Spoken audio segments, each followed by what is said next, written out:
It was March 2007, deep in the rugged mountains of Afghanistan, the kind of terrain that doesn't forgive mistakes, the kind of terrain that doesn't leave you alone, even in your dreams. Lieutenant Ethan Walker had been in the field for weeks, a medic first, then a platoon leader, and now the man responsible for 20 lives. 20 soldiers who trusted him with everything at their survival, their hope, their last words home. The sun had barely risen over the jagged peaks when the call came through.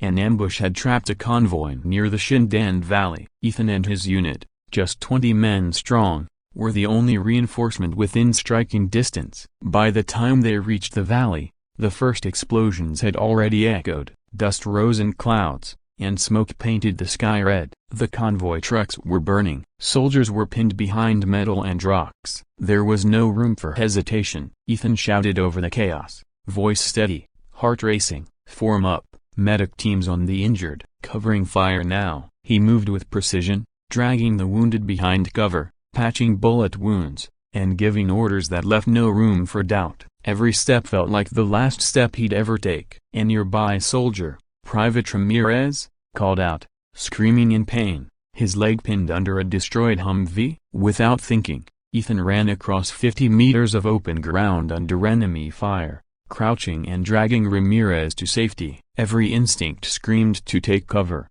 but the platoon followed his lead. A courage is contagious when it's earned. Hours passed. The enemy was relentless, using the terrain to their advantage. Mortar fire rained down, and helicopters couldn't reach them. Communications were sketchy. Supplies were running low. Then came the call that made Ethan's blood run cold. One of his squads was trapped on a cliff, surrounded. No reinforcements could reach them without risking every life in his platoon, and yet, he made the choice. "We move now, everyone with me." He led a small team up the cliffside, using ropes, rocks, and sheer determination. Bullets ricocheted around them. Every footstep could be the last. Halfway up, one soldier slipped. Ethan grabbed him with one hand while keeping his weapon ready with the other. That soldier would later say he felt as if Ethan's grip was the only thing holding the world together. At the top, they found 6 of their men, bloodied and surrounded. Ethan ordered suppressive fire while dragging the wounded to a small outcrop. "Hold on a broken bar, we're getting you out. You're not leaving today." Hours turned into a grueling nightmare. Ammunition ran low. The enemy was relentless. And then the mortar strike came. The blast threw Ethan off balance. He hit the ground hard.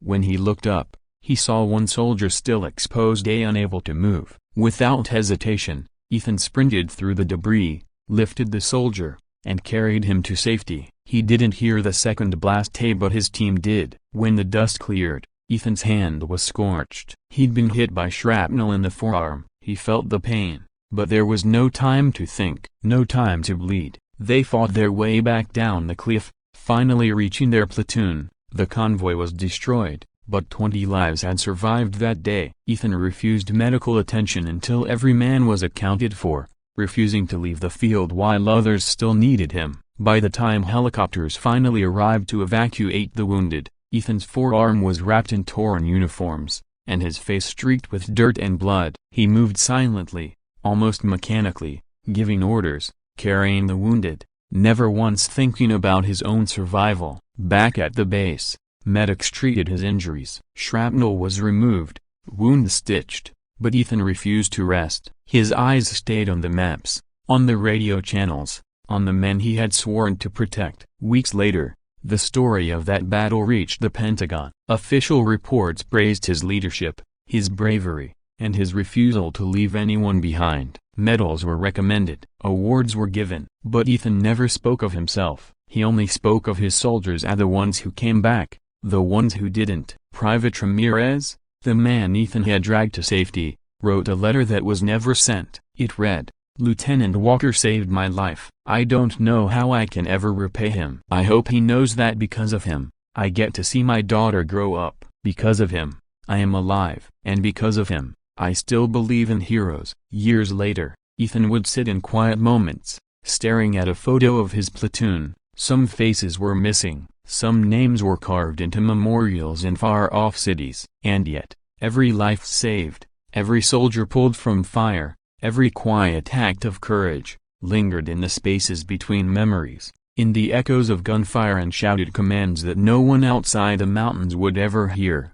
He never sought recognition, he never wanted a headline, but those who knew him, those who lived because of him, would tell stories in hushed voices, in letters, in quiet conversations around dinner tables, and in military bases far from Afghanistan. They would tell stories of a man who ran into fire while others ran away, a man who carried hope like a shield, a man who made the impossible seem inevitable. And on the anniversaries of that day, when the mountains were still, when the wind carried the whispers of those lost, veterans of that platoon would stand in silence, not for medals, not for honors, but for Ethan Walker Ray and the invisible courage that saved 20 lives on a day no one outside the valley would ever know. Some say courage is loud, painted on banners and medals, but sometimes, it is silent. Sometimes, it is the grip of a hand on a cliffside, the steady voice in the chaos, the choice to act when death is inches away. Ethan Walker's story is one of those silences, one of those invisible battles, one of those truths that only the mountains remember. Even now,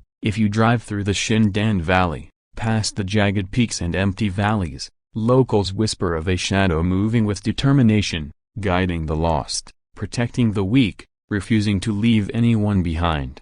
And maybe, just maybe, in the cold Afghan wind, if you listen closely, you can hear it at the echo of a man who refused to leave, who refused to break, who refused to let courage die. Because that is what real heroes do, not for fame, not for glory, but because someone has to. And sometimes, the story of that hero is all we can pass in a broken bar so that the world never forgets that courage, even when silent, still speaks louder than any shout.